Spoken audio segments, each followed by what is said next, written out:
pemeriksaan gimana untuk Bang Agus, mungkin bisa dijelaskan tadi pada saat di atas ditanyakan tentang apa aja nih? Itu biar dijelasin sama pengacara saya. Oke, Mas Rizaldi mungkin bisa silakan. Hari ini tanggal 15 Januari 2025, Agus telah memenuhi panggilan polisi terkait laporan polisi dugaan tindak pidana pasal 372 yang dilaporkan oleh tim pembela kaum lemah. Kami sebagai pengacaranya Rizaldi Andriawan dan rekan kita advokat Pak Raffi yang hadir untuk mendampingi, mewakili dan membela kepentingan hukum Agus. Laporan yang kita ajukan terkait penggelapan dana sumbangan sejumlah 1,3 miliar yang dilakukan oleh DS, NP, G, dan PB. Mereka ini adalah otaknya ya untuk melakukan pengalihan dana donasi atau sumbangan kepada korban bencana alam Nusa Tenggara Timur. Otaknya mereka adalah 4 orang ini. Mereka telah bersekongkol melakukan tipu muslihat untuk mengalihkan kepada korban bencana alam Nusa Tenggara Timur, sehingga Agus mengalami kerugian baik secara material maupun imaterial. Sehingga itu kita melaporkan atas perbuatan itu. Tadi Agus sempat diperiksa dengan 30 pertanyaan. Alhamdulillah Agus dengan didampingi oleh pengacara bisa menjawab semua pertanyaannya dengan lancar dan baik. Dan kita mengajukan beberapa bukti. Bukti yang kita ajukan adalah video podcastnya DS ya di akun YouTube-nya terkait meeting of men di sini untuk mengalihkan diduga kepada korban bencana alam Nusa Tenggara Timur. Yang kedua adalah bukti kwitansi pembayaran kepada rumah sakit JSI untuk pengobatan mata. Ketiga, bukti pengalihan dana sumbangan sejumlah 1 miliar dan 300 juta rupiah itu. Oke, Bang Agus sendiri sebenarnya sudah berobat belum sih sejauh ini? Apakah sudah berobat? Kalau untuk berobat sih ya kita jalani sih perobatan sih gitu, prosesnya sih udah pasti sih. Kapan mungkin akan berencana berobat? Mungkin udah ini sih sama saya belum ada sih jadwalnya, mungkin Belum ada jadwal. ya habis minggu ini kali. Seminggu ya. Iya. Kan Bang Densu sebelumnya bilang kalau butuh dana berobat minta ke beliau gitu. Nah, mungkin tanggapan dari Bang Agus sendiri bagaimana? Kalau untuk tanggapan itu, DS ini tipu muslihat. Omongannya omong-omong aja, omong kosong. Oke, omongannya omong-omong kosong ya kepada Agus. Nanti uangnya kalau Agus butuh apa-apa bisa ke DS ya. Tetapi kita sudah melakukan upaya-upaya damai untuk bertemu dengan NP 2 kali di Gedung Juang dan di apartemen untuk mengadakan upaya damai beserta DS, tetapi tidak ada itikat baik ya. Artinya mereka ini patut juga ya untuk dihukum dengan seberat-beratnya. Kita minta kepada Kepolisian Polda Metro Jaya untuk melakukan audit terkait aliran-aliran dana milik Agus. Sudah beralih kemana saja? Apakah sudah benar beralih kepada korban bencana alam Nusa Tenggara Timur? Apakah masih ada? Kalau memang masih ada, tolong kepada pihak kepolisian untuk segera memproses laporan polisi ini. Intinya kita tidak ada kata damai. Proses hukum akan berlanjut. Kita minta agar kepolisian untuk atensi dan menangkap atau mentersangkakan 4 orang yang melakukan otak untuk pengalihan dana donasi ini. Tapi kapan ngomong ke Densu untuk minta berobat itu kapan, Bang? Kita sudah sering loh bertemu, Terakhir. komunikasi, tapi ya tidak ada itikat baiknya dari DS itu. Setelah pulang dari NTT itu? Ya setelah pulang dari NTT ya bilang-bilang saja. Intinya kita minta faktanya, tindakannya dari DS. Kalau memang ucapannya itu sesuai dengan kenyataannya, lakukan. Tapi Jangan belum ada kosong. upaya buat hubungin mereka gitu? Kita sudah melakukan upaya hukum somasi peringatan hukum teguran keras dalam jangka waktu 3 kali 24 jam. Apabila Denny Sumargo ya atau DS tidak beritikat baik, ya tentu kita akan mengajukan upaya hukum. Tapi kenapa sih Bang, maksudnya masih mengharapkan 1,3 itu dari uang donasi, sementara kan Densu bersedia mengeluarkan uang pribadinya buat membantu Agus. Kenapa nggak berbesar hati buat menemui Densu, minta buat berobat gitu, nggak usah mikirin 1,3 lagi gitu. Gini ya, buat teman-teman semua. Jadi terkait masalah uang 1,3 itu, jadi sebenarnya kita sebagai tim, ini kan soal prinsip hukum baik lagi ya. Ini Bang soal Raffi majuan dikit, maaf. baik lagi ini soal prinsip hukum, dan kita juga harus mengajarkan edukasi kepada masyarakat bahwa kita tunjukkan bahwa memang ini adalah hak Agus mutlak. Jadi ini bukan sebagai hak dari yayasan, ataupun bukan dari hak Densu, ataupun bukan dari hak donatur lagi. Dikatakan suatu donatur itu semuanya kan juga kabur semua. Jadi bicaranya adalah ini adalah hak mutlak Agus yang kita sekarang sedang perjuangkan dan mengedukasi kepada masyarakat agar kita tahu bahwa sama-sama bahwa di sini ada peristiwa hukum dan apapun yang akan terjadi dan harus dipertanggungjawabkan secara hukum juga. Gitu aja. Tapi Artinya- apa itu lebih penting daripada pengobatannya Agus sendiri, Bang? Ya sekarang makanya itu kenapa kita sekarang lebih fokus kepada uang 1,3, memang itu hak mutlak Agus dan itu memang untuk perobatan Agus. Nah sekarang bicaranya kenapa Agus sampai sekarang ada terkendala untuk biaya berobat, ya karena memang uangnya bukan ada di Agus tapi ada di yayasan. Dan mungkin ada beberapa bagian juga yang dari pengobatan Agus ada di Rembes itu juga belum ya? Ya, Belum diberikan. belum diberikan. Ada Itu pun Rembes dua yang istilahnya ada uang ini 3 kecil. Kalau memang untuk peruntukan Agus silakan dong kasih ke Agus gitu. Terkait masalah DS yang bicara bahwa nanti akan saya berikan, kalau memang dia punya jiwa sosial tinggi ya silakan aja. Jadi jangan merasa dia paling tinggi, pengen disamperin aja bawahnya. Silakan datang aja. pengennya didatengin gitu Bukan berarti. pengennya.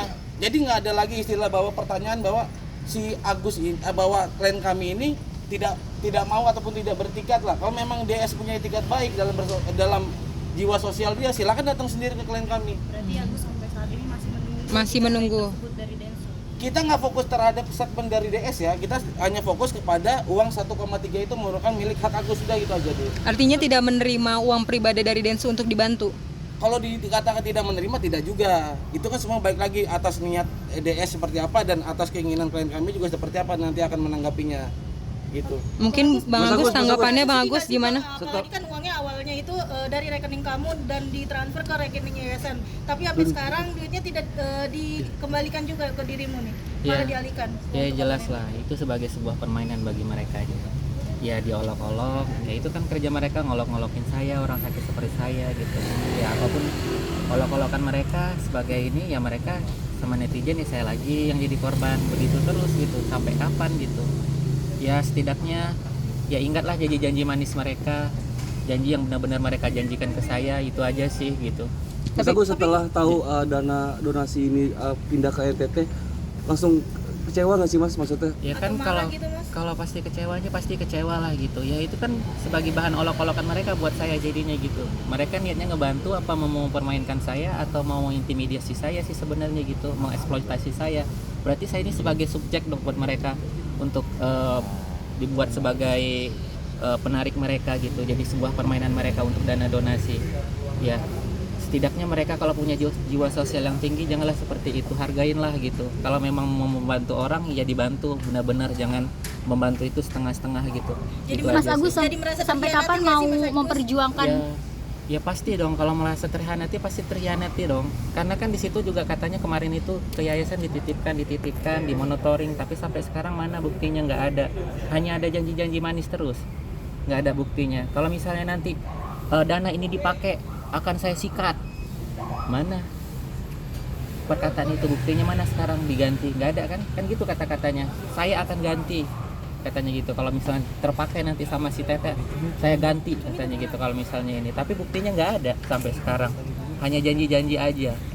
Mas Agus sampai kapan mau memperjuangkan uang 1,3 miliar? Kita Apalagi jalanin prosesnya aja, itu aja sih kalau untuk perjuangannya sih. Kan semua Sampai dia- selesai. sampai selesai itu aja sih. Pesannya mungkin buat Bang Densu gitu yang mau mau membantu, gimana mungkin pesan dari Agus Ya, sendiri? saya pasti nerimalah, namanya orang baik, niat baik ya pasti saya terima. Cuman kan saya minta faktanya, jangan terus opini terus.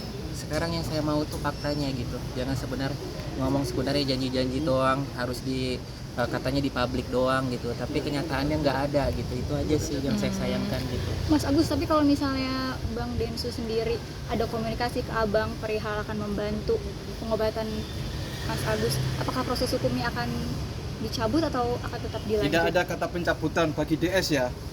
Biarkan hukum yang akan menjerat dan menangkap 4 orang ini. Untuk peringatan juga kepada masyarakat Nusa Tenggara Timur, jangan menerima uang dari DS dan G ini. karena uang tersebut adalah uang milik Agus untuk pengobatan mata Agus. Jika memang nanti ada masyarakat Nusa Tenggara Timur yang menerima uang tersebut, hati-hati, sudah diperingatkan oleh pengacara Farhad Abbas. Kalau menerima uang tersebut bisa diduga terkena pasal pencucian uang. Kalau memang ada bukti ya, nanti ada penerima dari DS dan GT, maka kita akan segera melaporkan bagi penerima-penerima manfaat itu yang dari Nusa Tenggara Timur itu. Kita sudah peringatkan, tetapi tetap saja menerima. Ya, tentu saja kita ada langkah upaya hukum untuk masyarakat NTT itu nanti. Sudah diberikan Bang dalam bentuk Barang itu ya. Gimana tuh Bang? Sekalipun diberikan untuk barang, kalau memang ada bukti kwitansi, ada saksi yang mengetahui saya menerima dari uang G dan DS ini, maka kita akan siap melaporkan terkait dugaan tindak pidana pencucian uang biar hukum yang menjerat masyarakat ini. Bang Agus, ini kan artinya kan uang tidak tersalurkan ke dirimu dan juga pengobatan terlambat. Hingga sekarang tuh penglihatanmu makin gelap juga ya. Gimana nih Bang Agus, rasa kecewa dan rasa sedihnya Bang? Ya kalau rasa kecewa mah kecewa banget ya. Kalau mata sih udah dibilang kan, udah memang nggak ada lagi yang bisa dilihat, udah gelap semua. Apa yang mau dilihat lagi gitu? Ya cuma ngelihat mereka doang tuh, gimana tuh perbuatan mereka ke saya, itu aja sih gitu. Jiwa sosialnya mana, jiwa sosialnya? Ya, itu aja sih. Sebenarnya untuk rencana operasi kapan sih Bang? Hah? Sebenarnya rencana operasi itu kapan gitu seharusnya? Seharusnya kan untuk masa-masa pengobatan saya kemarin udah habis ya. Jadi Harusnya kapan tuh? harusnya kan kemarin itu sih gitu. Dengan Bulan? ada masalah-masalah seperti ini, semuanya seperti ini jadinya. Ya udahlah, apa boleh buat gitu. Ya setidaknya mereka udahlah upayain aja, jangan janji-janji fakta, jangan janji manis, udah itu aja sih. rencana ke Singapura gimana? Kita kan mau berangkat ke Singapura. Apalagi waktu itu sempat Bang Krisna menjanjikan juga akan membantu pengobatan Bang Agus, gimana tuh Bang? Iya, kalau Pak Krisna kan emang udah terbukti dia udah membantu saya. Sudah membantu Agus. Iya, Pak banyak Krisna, membantu ya. saya, iya. Gitu. Iya, Operasi buat matanya itu kapan? ya untuk saat ini Agus juga berobat untuk pengobatan mata setiap minggu, dan untuk proses hukum juga tetap dilakukan untuk memperoleh haknya itu. Rencananya yang katanya mau ke Singapura itu kapan Bang? Ya kita nanti lihat dulu perkembangannya kan. Tentu di sana juga butuh biaya-biaya lain gitu ya.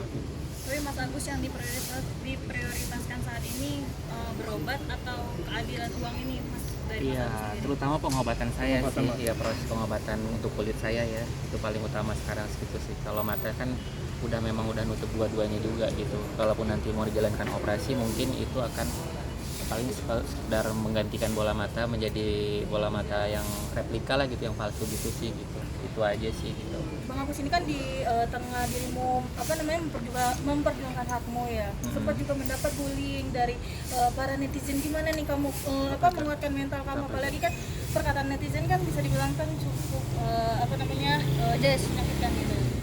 Dari udah lama 4 bulan juga udah menyakitkan sih. Mereka mau nambah-nambahin terserah mereka, saya sudah nggak bisa berkomentar. Ya mereka mungkin nggak ngerti posisi saya aja, itu aja sih gitu. Gimana sakitnya gitu.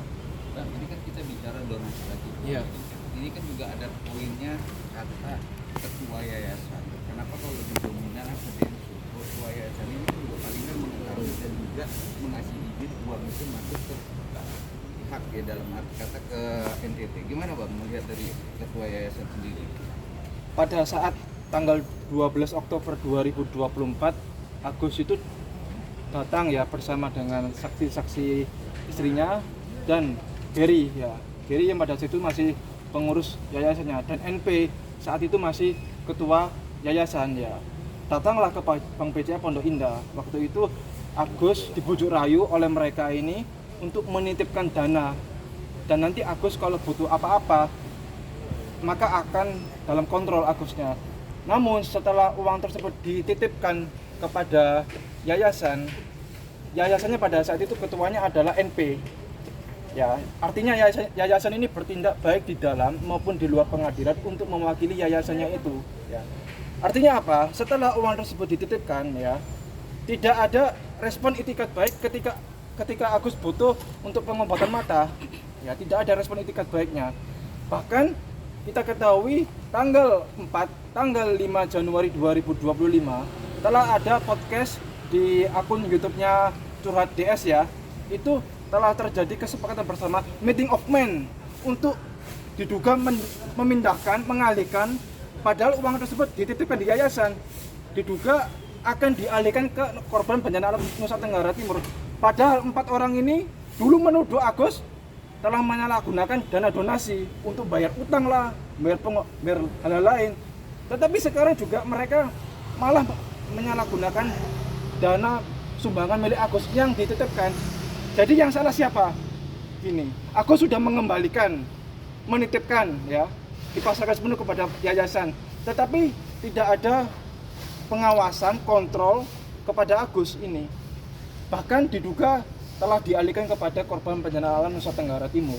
Jadi kita bisa melihat di sini otak 4 orang ini jahat sekali. Dia walaupun public figure, tetap saja ya tidak ada etikanya untuk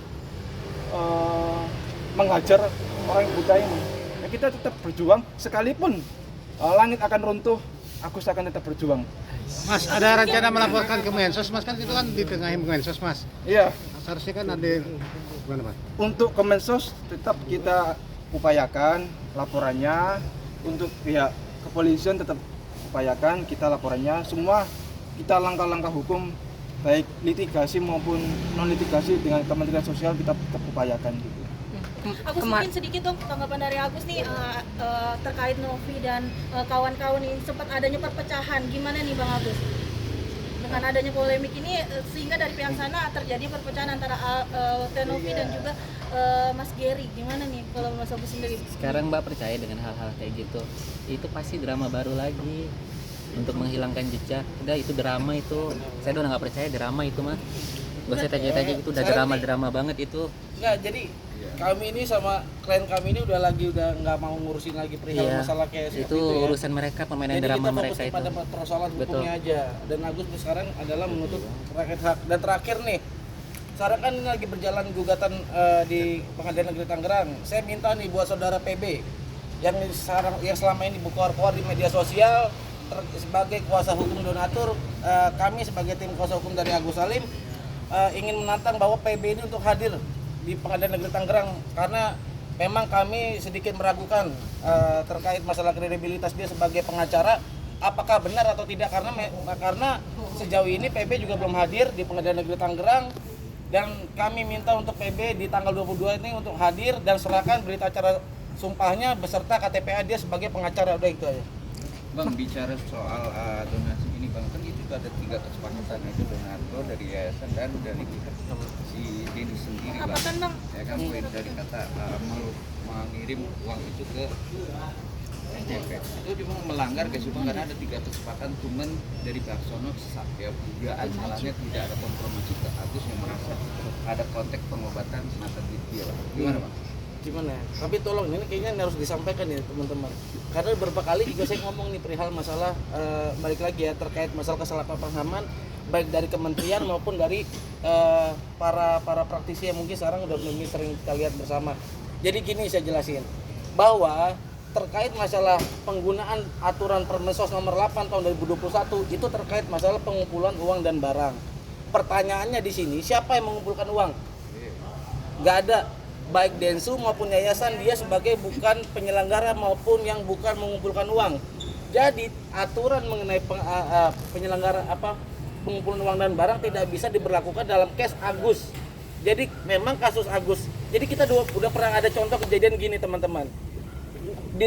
Dulu ada pernah cerita sumbangan soal anaknya almarhumah Vanessa Angel. Itu pernah terjadi dan itu uangnya dikumpulkan oleh saudara I. Nah itu dikumpulkan tapi ditegur nih, lalu uang itu dikembalikan kepada atau dititipkan ke yayasan. Memang secara pribadi dia tidak boleh mengumpulkan uang, tapi dalam konteks Agus balik lagi nih teman-teman, uangnya ini tidak ada yang dikumpulkan, uang ini tidak ada penyelenggara dan uang ini tidak dikumpulkan terhadap seorang ataupun badan hukum. Jadi uang rekeningnya langsung dari penyumbang ke rekening Agus. Jadi sebutan istilah donasi tidak dapat diterima, istilah donatur tidak dapat diterima. Karena donasi itu setiap orang yang mengumpulkan menyerahkan sebagian uangnya secara sukarela kepada badan hukum ataupun yayasan. Konteksnya ini Agus ini bukan kepada badan hukum yayasan nih. Jadi rekening dari penyumbang langsung ke rekening yayasan. Tolong sampaikan semua. Jadi kementerian juga harus melek di sini. Dalam kasus Agus memang kita butuh negara untuk membela Agus ataupun melindungi Agus. Karena semua tafsirnya dari awal ini semua sudah salah. Karena sampai sekarang pun yayasan menganggap bahwa diri dialah sebagai orang yang berhak untuk mengelola uang itu. Faktanya memang bukan yayasan lah sebagai pengelolanya, gitu aja. Maaf bang, soal kata uang itu kata Mas, tapi kan ada kecewaan bahwa saat uang itu masuk dan disalahgunakan, itulah banyak berstatement kecewa dan akhirnya dilimpahkan lah ke sana. Gimana bang? Nah sekarang gini, kalau bentuk kekecewaan balik lagi, apakah ada sidang etik terkait masyarakat yang ada di Indonesia? Nggak ada. Kalau memang instansi-instansi tidak ada namanya sidang etik lah. Kita berbicara masalah etika dan moral di sana, ya kan? Dalam suatu instansi. Cuma pertanyaannya di sini, Agus ini sudah meminta maaf. Agus sudah meminta maaf kepada masyarakat Indonesia baik yang menyumbang maupun saudara NP pada saat itu di rumahnya Agus, di rumah Agus ya? Di rumahnya Teh Nopi, Ya, di rumahnya NP, di rumahnya Densu, dia sudah meminta maaf. Jadi secara moral Agus bisa mempertanggungjawabkan konsekuensinya itu. Gitu, Bang. Oke, kita tantang ya. 4 orang ini, kita nggak takut sama sekali untuk 4 orang ini. Mau lapor balik Agus, silakan. Mau pakai pengacara siapa? Ya, karena Agus telah dizolimi oleh 4 orang ini. Itu sih. Asal yang disangkakan apa? Iya, dan laporannya sejak kapan kemarin? Laporan siapa? Laporan Agus. Laporan Agus sejak tanggal 6 Januari 2025. Telaporannya adalah NP, G, DS, dan PB itu terkait dugaan tindak pidana penggelapan yang menggelapkan uang milik Agus sejumlah 1,3 miliar ini. Oke. Untuk pemeriksaan selanjutnya, pihak kepolisian mengundang saksi-saksinya Mbak Elmi Nurmala, Neneng Sumiati, dan Miftahul Jannah untuk hadir di kepolisian Polda Metro Jaya untuk minggu depan. Ancaman hukumannya bang? Ancaman hukumannya ada pasal yang berlapis ya, 378, 372. Nanti ada perkembangan lagi apakah ada pasal pencucian uangnya, nanti kita lihat dulu. Yang terpenting hukumannya berat, di atas 5 tahun penjara. Oke, dari Bang Agus sendiri ada nggak sih nih pesan untuk Tenovi juga dan Tenovi, Bang Densu dan juga Gary gimana nih Bang?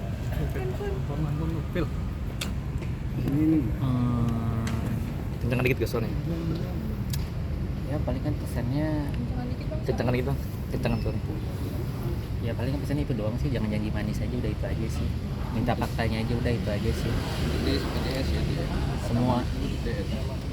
Sama jaga kesehatan Mas Agus, jaga kesehatan DS buat sendiri gak bilang akan bertanggung jawab apapun kalau masalah pengobatan gitu. Kan tadi udah. Iya, pesan kita adalah kalau memang itu haknya Agus, kembalikan dan jaga kesehatan bagi 4 orang ini. Siap-siap akan ditangkap oleh polisi. Widih.